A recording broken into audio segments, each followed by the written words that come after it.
You may wonder how I feel about lifetime chiropractic care. Well, it's kind of a no-brainer. As long as your nerve system is running, it needs to be monitored, it needs to be taken care of.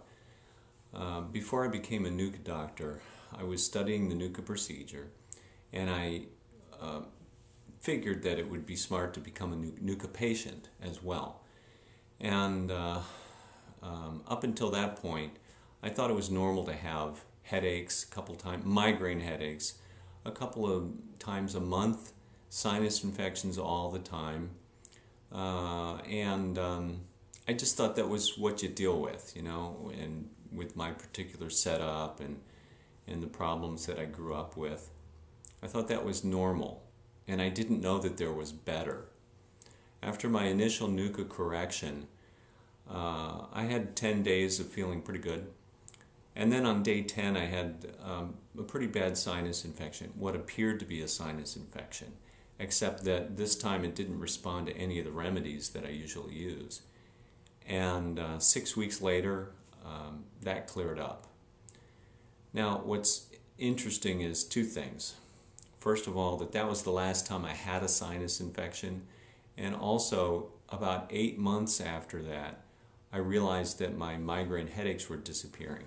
And then when I did get a migraine headache, it was very short, sort of a non-event.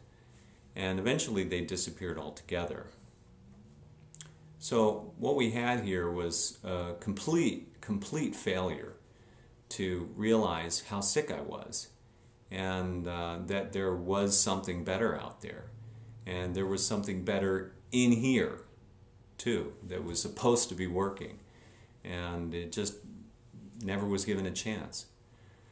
So when you talk about goals and you talk about wellness, lifetime chiropractic care, your goals have to be always looking up.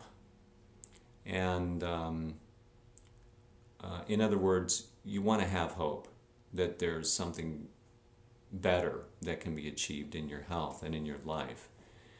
And that if you have that communication between the brain and the body, that's all you need for everything to work itself in a natural way.